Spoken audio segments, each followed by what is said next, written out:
आपके साथ राधा अग्रवाल और आप देख रहे हैं न्यूज इंडिया। तो चलिए खबरों की शुरुआत करते हैं बड़ी खबर के साथ। देहरादून में उत्तराखंड सीएसआर संवाद 2026 का आयोजन। कार्यक्रम में मुख्यमंत्री पुष्कर सिंह धामी शामिल हुए। राज्य के विकास में सीएसआर की भूमिका पर मंथन हुआ है।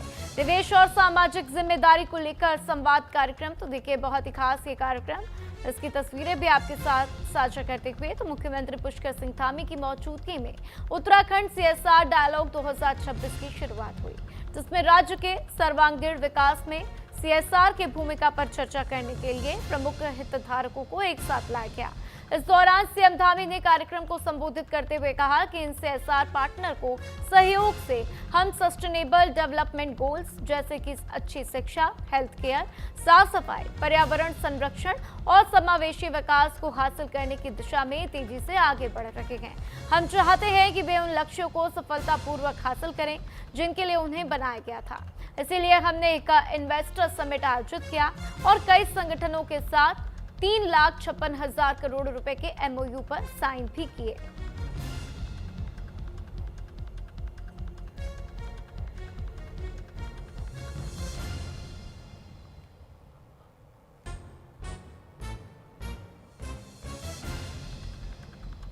तो राज्य के विकास में सीएसआर की भूमिका पर मंथन किया गया। ये दो तस्वीरें भी आप देख रहे हैं, जहां पर पुष्कर सिंह धामी इस संवाद कार्यक्रम में पहुंचे हुए नजर आए और इसी दौरान उनका स्वागत भी किया गया और तमाम प्रमुख बातें उनकी तरफ से कही भी गई। तो देहरादून में उत्तराखंड सीएसआर संवाद 2026 का ये खास आयोजन, जिसमें मुख्यमंत्री पुष्कर सिंह धामी शामिल हुए और इसी के साथ वहां पर राज्य के विकास में सीएसआर की भूमिका पर मंथन भी किया गया। तो निवेश और सामाजिक जिम्मेदारी को लेकर संवाद कार्यक्रम जो कि बहुत ही खास। तो ये तस्वीरें भी आपके साथ न्यूज इंडिया साझा करता हुआ देहरादून की ये तस्वीरें, जहां पर इस संवाद कार्यक्रम में मुख्यमंत्री पुष्कर सिंह धामी पहुंचे तो उनका जोरदार स्वागत किया गया और इसी के साथ इस कार्यक्रम में राज्य के विकास को लेकर चर्चा की गई। इसमें सीएसआर की क्या कुछ भूमिका होगी, निवेश और सामाजिक जिम्मेदारी कैसे बढ़ाई जाए, किस तरीके से राज्य को एक नई दिशा दी जाए, एक नई प्रगति दी जाए, इसको लेकर भी इसमें चर्चा की गई है। भाइयों बहनों, ये हमारे लिए हर्ष का विषय है कि आज राज्य में IIFCL, Mankind, Awana foundation, Toyota, Nestle, TSDC, IRCTC, HDFC और ब्रिटानिया जैसी अनेक प्रतिष्ठित संस्थाएं भी अनेक गतिविधियों को चला रही हैं। इसके अतिरिक्त भी बहुत सारे हमारे संस्थान चला रहे हैं और इन सभी जो CSR पार्टनर्स हैं, इनके सहयोग से हम राज्य में गुणवत्तापूर्ण शिक्षा, स्वास्थ्य, स्वच्छता, पर्यावरण संरक्षण, समावेशी विकास जैसे सतत विकास के लक्ष्यों को हासिल करने की दिशा में हम तेजी से बढ़ रहे हैं। और हमारी सरकार ने उत्तराखंड को औद्योगिक क्षेत्र में भी नई ऊंचाइयों पर पहुंचाने के लिए अनेक प्रयास प्रारंभ किए हैं और हम चाहते हैं कि भाई यहाँ पर उद्योग हमारे ठीक प्रकार से आगे बढ़ें, ठीक प्रकार से उनकी उन्नति हो। हर प्रकार से जिस उद्देश्य से उद्योग लगाया गया है उन उद्योगों को वो अपने लक्ष्यों को प्राप्त करें और इसीलिए हमने यहाँ पर इन्वेस्टर समिट का भी आयोजन किया था, जिसमें 3,56,000 करोड़ के एमओयू भी विभिन्न संस्थानों के साथ हमारे हुए थे। उसमें से 1 लाख करोड़ से भी अधिक निवेश प्रस्तावों को हम धरातल पर उतारने में सफल रहे हैं। इसके अलावा हम राज्य में व्यापार को सुगम करने के लिए लाइसेंसिंग प्रोसेस को आसान करते हुए हमने सिंगल विंडोज सिस्टम की व्यवस्था लागू की है। वहीं अनेक नीतियां भी हमने बनाई, 30 से अधिक नीतियां बनाई, जिसमें MSME, लॉजिस्टिक, इंडस्ट्री, स्टार्टअप, इससे एक बेहतरीन और सुरक्षित जो माहौल है वो उपलब्ध कराने का प्रयास किया है। स्टार्टअप को बढ़ावा देने के लिए इंक्यूबेशन सेंटर की स्थापना के साथ साथ हमने 200 करोड़ रुपए का वेंचर फंड भी बनाया है। और वहीं राम मंदिर चंदा चोरी के आरोपों को लेकर देश की सियासत गरमाई हुई है। विपक्ष लगातार सवाल उठा रहा है तो वहीं इस पूरे मामले पर अलग अलग राजनीतिक प्रतिक्रियाएं भी सामने आ रही हैं। इसी मुद्दे को लेकर न्यूज इंडिया ने उत्तराखंड के पूर्व मुख्यमंत्री और मौजूदा सांसद त्रिवेंद्र सिंह रावत से खास बातचीत की है। आइए आपको सुनवाते हैं उन्होंने क्या कुछ कहा। हमारे साथ बातचीत करने के लिए हैं उत्तराखंड के पूर्व पीएम और बीजेपी सांसद त्रिवेंद्र सिंह रावत साहब लगातार चुनावी माहौल अब नज़र आ रहा है। कई कार्यक्रम जो हैं वो अलग अलग प्रदेशों में चल रहे हैं जहां जहां पर चुनाव होने जा रहे हैं। उत्तराखंड की अगर बात करें तो कांग्रेस अपनी ज़मीन को मजबूत करने में लगी हुई है और कांग्रेस के देखिए सर्वे सर्वा राहुल गांधी हैं और ये माना जा रहा है कि 17 जुलाई को जो है वे उत्तराखंड में हुंकार बढ़ेंगे और युवाओं के साथ में संवाद करते हुए नजर आएंगे। राजनीतिक दल हैं, चुनाव होने वाले हैं, तो स्वाभाविक रूप से सब अपनी गतिविधियां बढ़ाएंगे, लेकिन राहुल गांधी और उनकी जो कांग्रेस है वो दलदल में फंस चुकी है और अब तो वास्तविक दलदल में फंसने जा रहे हैं। लेकिन ये डेंट मारेगा क्योंकि श्री राम मंदिर कोई यूपी तक सीमित तो नहीं है, तो नेशनल मुद्दा है। तमाम एनआरआई हैं बाहर से जिन्होंने फंड दिया था श्री राम मंदिर को लेकर, लेकिन विपक्ष का कहना है कि ये अब तक की सबसे बड़ी चोरी है और जो राम की बात करते थे उन्होंने ही राम जी को ठग लिया। नहीं, देखिए कि राम मंदिर का जो मसला है उस पर उत्तर प्रदेश सरकार ने एसआईटी बिठाई है और एसआईटी अपना काम कर रही है। मुझे लगता है कि इसका राजनीतिकरण ज़्यादा हो रहा है, क्योंकि कहा गया कि वहाँ जो स्वर्ण हार थे वो चोरी हो गए, जो वृक्ष थी, सोने की ईंटें थी, वो नष्ट हो गई, जो रामायण वहाँ पर स्वर्ण जड़ित थी उसको वहाँ से बेच दिया गया, ऐसे तमाम बातें कही गई, जबकि वो लगभग 450 करीब की जो इस तरह की भेंट हैं राम मंदिर के लिए वो सब सुरक्षित पाई गई हैं। और इसलिए मुझे लगता है कि देखिए वो हमारे आस्था का केंद्र है, उसके बारे में बहुत सोच समझकर बोलना चाहिए। और वहीं देहरादून में कांग्रेस ने आगामी रणनीति को लेकर मंथन किया, जहां कांग्रेस सांसद कुमारी शैलजा ने समीक्षा बैठक के बाद कहा पार्टी नेता लगातार जमीनी स्तर पर सक्रिय रहेंगे और सरकार की नीतियों को जनता के बीच उठाएंगे। उन्होंने दावा किया कि लोगों में बदलाव की भावना दिखाई दे रही है, तो वहीं उन्होंने राहुल गांधी के छात्रों से संवाद कार्यक्रम का भी जिक्र किया। पंजाब कांग्रेस से जुड़े सवाल पर शैलजा ने कहा कि पार्टी के सभी नेता आपस में मिलकर काम कर रहे हैं और इसमें कोई भी समस्या नहीं है।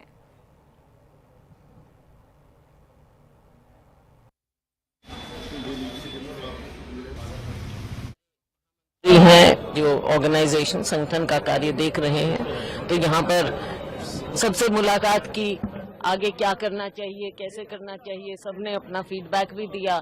हमारे पार्टी के सभी नेता लोग उसमें शामिल हुए, हमारे कार्यकर्ताओं से मिले, वो हमारे फ्रंटल ऑर्गेनाइजेशंस सबके साथ मीटिंग करके लगातार बहुत लंबी मीटिंग रही और सबसे इनको दिया और आगे की रणनीति बनाते हुए हमारे शीर्ष नेतृत्व भी समय समय पर यहाँ पर आएगा और हमारे सारे नेता फील्ड में जाकर कार्य करेंगे, सभी लोग मिलकर आगे बढ़ेंगे। और वहीं उत्तराखंड के कैबिनेट मंत्री भरत सिंह चौधरी कहते हैं कि मैं मुख्यमंत्री पुष्कर सिंह धामी को राज्य में लंबे समय तक मुख्यमंत्री रहने के लिए दिल से बधाई देना चाहता हूं। ये वाकई तारीफ के काबिल है, खासकर जिस तरह से बेरोजगारी के मुद्दे को हल किया गया। 34,000 युवाओं को बिना किसी बड़े घोटाले या गड़बड़ी के सरकारी नौकरी दी गई। लोगों के साथ उन्होंने जो तालमेल बनाया उससे वे एक सच्चे जननायक के तौर पर उभरे हैं और उनकी अगुवाई में हम यहाँ एक बार फिर भारी बहुमत से सरकार बना रहे हैं।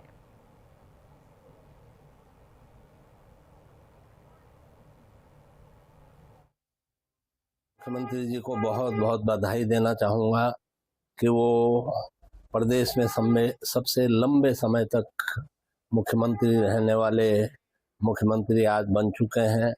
पंडित नारायण तिवारी जी के रिकॉर्ड को वो पीछे छोड़ चुके हैं और सिर्फ लंबे समय तक ही नहीं बल्कि जितने बड़े काम उन्होंने इन 5 सालों में किए हैं वो प्रशंसनीय है, काबिले तारीफ है। खास तौर पे जो बेरोजगारी की समस्या थी, 34,000 युवक युवतियों को जो है सरकारी सेवा में समायोजित किया गया है। और वहीं उत्तराखंड में 2027 विधानसभा चुनाव की तैयारियों को लेकर बीजेपी ने अभी से संगठन को सक्रिय करना शुरू कर दिया है। इसी कड़ी में रुद्रपुर पहुंचे प्रदेश अध्यक्ष महेंद्र भट्ट ने कार्यकर्ताओं और पदाधिकारियों के साथ बैठक कर चुनावी रणनीति और संगठनात्मक मुद्दों पर चर्चा की। इस दौरान कार्यकर्ताओं ने उनका जोरदार स्वागत किया, जबकि महेंद्र भट्ट ने बूथ स्तर तक संगठन को मजबूत करने पर जोर दिया।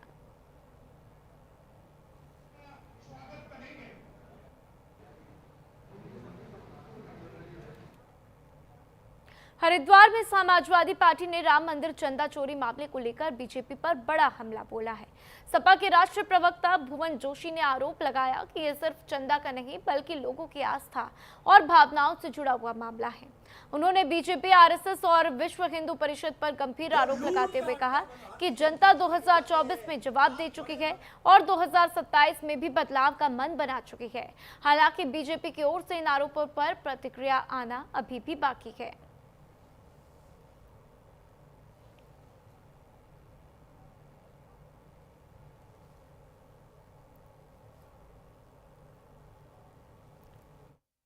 गाय माता को राष्ट्रमाता बनाओ। अब क्या हुआ? क्योंकि आपको बीफ कंपनियों से चंदा लेना है।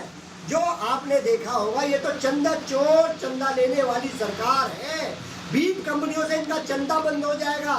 इनके 5 स्टार के जो कार्यालय हैं, चाहे प्रदेश के कार्यालय, चाहे राष्ट्र के कार्यालय, चाहे नागपुर का कार्यालय, चाहे दिल्ली के कार्यालय, वो बंद हो जाएंगे। नई स्कीम लेके आएंगे देश में।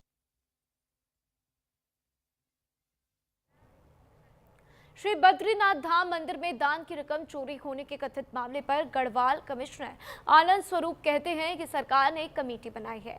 मुझे इसका चेयरमैन बनाया गया और मेरे साथ 2 और सदस्य हैं, संदीप तिवारी और जगत सिंह चौहान। ये 3 सदस्यों वाली कमेटी मामले की जांच करेगी और सिस्टम को बेहतर बनाने के लिए सुझाव देगी, ताकि यह पारदर्शी रहे और इसमें कोई भी विवाद न हो। हमारी टीम जल्द ही शिकायत करने वालों और दूसरे संबंधित लोगों से संपर्क भी करेगी और सरकार को रिपोर्ट सौंपने से पहले उनकी बात भी सुनेगी।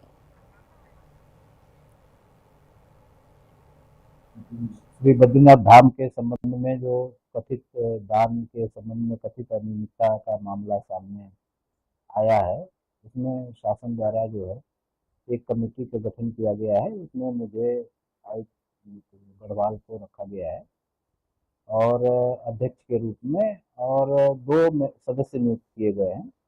तो इन 3 लोगों की एक कमेटी है जो इस प्रकरण के संबंध में जांच करेगी और आगे व्यवस्था को कैसे ठीक रखा जाए, कैसे पारदर्शी और विवाद रहित रखा जाए, उसके लिए सुझाव मांगे गए।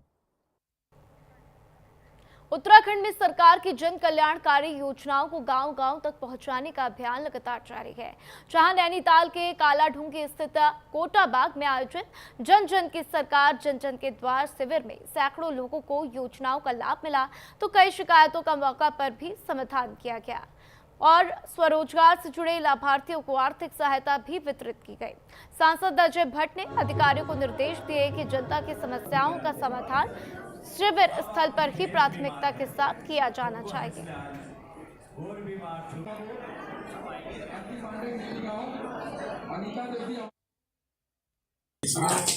समस्या का समाधान करना हो या जिनकी समस्याएं हो, उनको कार्यालयों में भटकने की कोई आवश्यकता नहीं है। हमारी सरकार ने इतना अच्छा कार्य किया है कि खुद ही, जैसे आज विकास खंड में लगा है, फिर न्याय पंचायतों पर लगेगा, इस तरह से ब्लॉक ऑफिस में लगेगा और जिले में लग रहा है। जो जिस चीज़ का निराकरण चाहता है वो यहीं पर हो जाएगा। कोटाबाग ब्लॉक में आयोजित हुआ, जिसमें कि हमारे माननीय सांसद महोदय, हमारे माननीय विधायक जी और अन्य जो है हमारे मंत्रीगण उपस्थित हैं। एक अच्छी संख्या में भीड़ भाड़ आई यहाँ पर। जो हमारे विभागीय स्टॉल्स थे वो भी अच्छी संख्या में लगे। 27 विभागों के अधिकारी उपस्थित होकर के लोगों की समस्याओं का समाधान किए। मौखिक रूप से भी लोगों ने अपनी समस्याएं प्रस्तुत की, उसका भी समाधान किया गया। साथ ही 100 से ऊपर की संख्या में जो है लिखित शिकायतें आई, जिनका मौके पे समाधान किया गया। 70 ऐसी शिकायतें थी जो मौके पे ही समाधान हो गया, जिनका और कुछ जो है 31-32 ऐसी शिकायतें थी जो कि हमने फील्ड में भेजा है। मुख्यमंत्री जी के नेतृत्व पूरे ही प्रदेश में इस प्रकार की बैठकें चल रही हैं। सरकार और जनता के बीच का सामंजस्य बनाया जा रहा है और जनता की समस्याओं का समाधान भी तुरंत ही, कुछ समस्याओं का तुरंत और कुछ समस्याओं का उनको सोच समझकर उनका समाधान किया जा रहा है। और मैं भी आज यहाँ के कोटाबाग ब्लॉक में आया हुआ हूँ और यहाँ जो मुझे कई समय से मेरे दिमाग में जो समस्या थी, मैंने सांसद जी और जो डीएम के प्रतिनिधि जो एडीएम यहाँ पर आए हुए थे उनके सामने रखी है और मैं कहा है कि यहाँ पर जो सिंचाई विभाग की जो जगह है, जो स्थान है, सिंचाई विभाग वाले और एडीएम साहब से कहा कि आप सब मिल कर एसडीएम साहब को भी कहा है कि इसको पार्किंग स्थल के रूप में उसे विकसित करें और ताकि यहाँ की जाम की समस्या का तुरंत ही समाधान हो सके। और वहीं नैनीताल में बीते 2 महीने से चर्चा में चल रहे भवाली व्यापार मंडल अध्यक्ष नरेश पांडे की ओर से दुष्कर्म और गर्भपात करने के मामले में एक और पीड़िता के सामने आने के बाद अब नया मोड़ आ गया है। नई पीड़िता ने पुराने शिकायतकर्ता युवती पर कई संगीन आरोप लगाए हैं। युवती पर पीड़िता को बहला फुसलाकर होटल तक लेकर जाने और नरेश पांडे की ओर से दुष्कर्म में सहयोग करने के आरोप हैं। तो वहीं पुलिस ने नरेश पांडे पर दर्ज मुकदमे में पूर्व शिकायतकर्ता युवती को भी आरोपित बनाया। मुकदमे में दुष्कर्म में सहयोग करने की धारा में बढ़ोतरी कर आरोपित युवती को भी गिरफ्तार कर लिया गया है, जिसे न्यायालय में पेश करने की तैयारी है।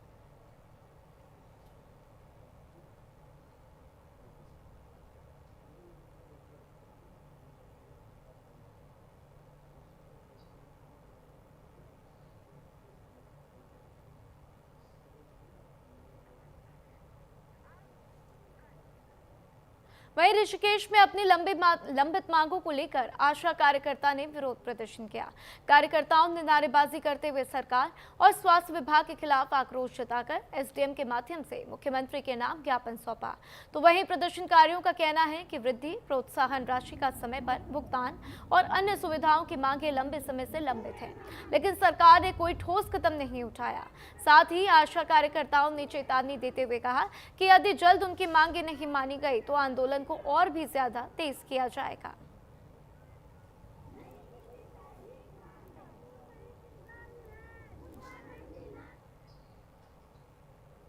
हमारे को कम से कम एक मजदूर की मजदूरी तो दी जाए। हमारे यही मांगे हैं कि जब हमारे को 2006 में आशाओं को रखा गया था तो ये रखा गया था मातृ मृत्यु दर और शिशु मृत्यु दर को कम करना, पर आज की परिस्थिति में जो भी राज्य सरकार का हो या भारत सरकार का, राज्य सरकार का जो भी एक सरकारी कर्मचारी का काम हो, हम आशाओं का जैसे कि BLO हो गया, टीवी पर प्रोग्राम हो गया, पल्स पोलियो हो गया, मातृ मृत्यु दर, शिशु मृत्यु दर, टीकाकरण, जो भी काम होते हैं BLO का हो गया।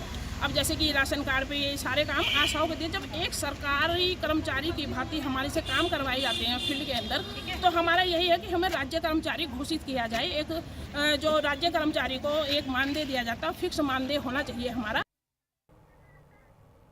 चंपावत के लोहा घाट में सरकार का जनसंवाद अभियान लगातार जारी है, जहां मुख्यमंत्री पुष्कर सिंह धामी के निर्देश पर चल रहे जन जन की सरकार, जन जन के द्वार अभियान के तहत बाराकोट की ग्राम पंचायत रेगड़ू में बहुउद्देशीय जन समस्या निवारण शिविर लगाया गया।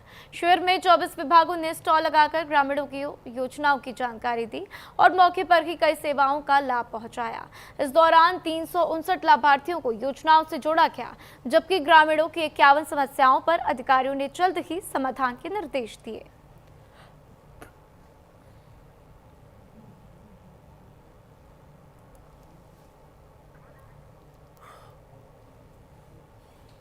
मुख्यमंत्री माननीय श्री पुष्कर सिंह धामी जी का एक स्पष्ट विजन है कि सरकार की योजनाओं का लाभ क्षेत्रीय जनता को अधिक से अधिक मिले।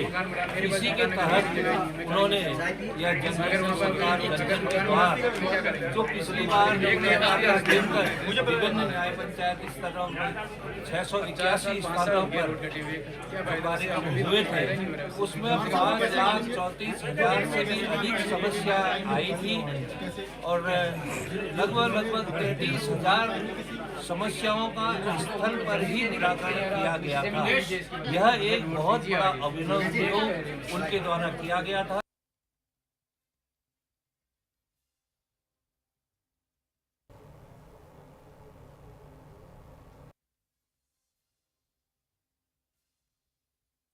इसी कारण से ये सेवा पखवाड़ा चलाया जा रहा है। जो हमारे क्षेत्र छोटे गए थे वहाँ पर हम लोग इस कार्यक्रम को चला रहे हैं और जनता को बता रहे हैं कि पिछले 5 सालों में क्या हुआ और साथ ही सारी सुविधाएं देने का प्रयास कर रहे हैं। यही आपने देखा कि सभी भागों पर स्टॉल लगे हुए हैं, चाहे वो राजस्व विभाग की कोई सर्विस हो या ग्राम विकास की या आपकी मेडिकल की कोई सर्विस हो, तो उनका सबका निदान यहाँ पर किया जा रहा है। उसके अतिरिक्त सभी जो जितने आवेदन आ रहे हैं उनको भी निस्तारित करने का प्रयास किया है। शांति देवी है, मैं यहाँ पर आई थी अपनी समस्या लेके। मेरी समस्या का समाधान हो गया है और जिलाधिकारी जी और मुख्यमंत्री माननीय मुख्यमंत्री जी का मैं बहुत बहुत धन्यवाद। और वहीं चंपावत में स्कूली बच्चों को सुरक्षित और पौष्टिक खाना पान के प्रति जागरूक करने की पहल शुरू की गई है।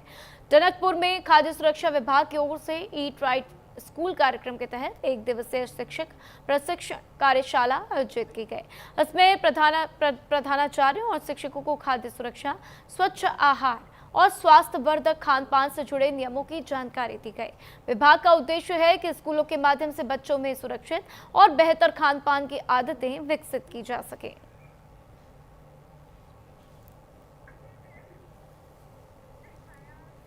और वहीं उत्तरकाशी में बारिश के बीच में अब सफर को लेकर भी सतर्क रहने की जरूरत है। जहां लगातार हो रही बारिश से पहाड़ी इलाकों में भूस्खलन, मलबा आने और चट्टान खिसकने का खतरा बढ़ गया है। तो वहीं मौसम विभाग प्रशासन ने यात्रियों से अपील की है कि यात्रा से पहले मौसम और सड़क की स्थिति की जानकारी जरूर लें। 4 धाम यात्रा मार्गों समेत पर्वतीय सड़कों पर अतिरिक्त सावधानी बरतने की भी अपील की गई है।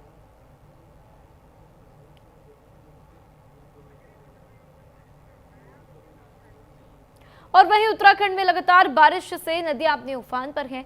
जहां रुद्रप्रयाग में अलकनंदा नदी का जलस्तर काफी तेजी से बढ़ने का असर अब साफ साफ दिखाई दे रहा, तो वहीं नदी का पानी भगवान शिव की विशाल प्रतिमा के गले तक पहुंच गया, जिसका वीडियो सोशल मीडिया पर वायरल हो रहा है।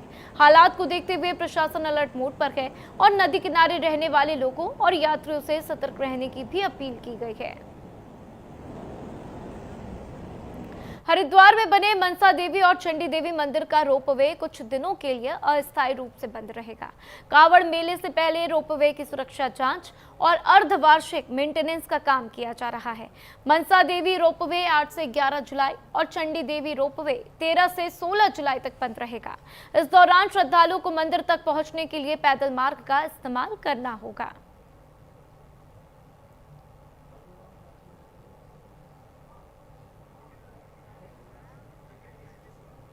और वहीं देहरादून में पोंटा साहिब नेशनल हाईवे पर तेज बारिश के बीच बड़ा हादसा होते होते टल गया, जहां कुल्हार क्षेत्र के कुंजा ग्रांड के पास स्टीयरिंग जाम होने से एक बोलेरो अनियंत्रित होकर हाईवे से नीचे खेतों में पलट गई। तो हादसे में एक महिला भी घायल हो गई, जबकि बच्चे समेत अन्य लोग सुरक्षित बच गए। सूचना मिलते ही NHAI की रेस्क्यू टीम मौके पर पहुंच गई और घायल महिला को अस्पताल पहुंचाया गया। समय रहते हुए राहत और बचाव अभियान चलने से बड़ा नुकसान भी टल गया।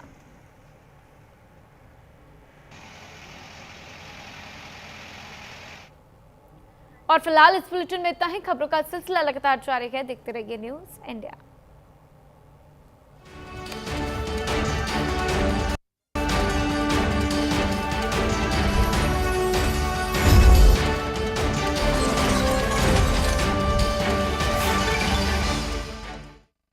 नीयत सच्ची हो तो पूरी कायनात आपके हक में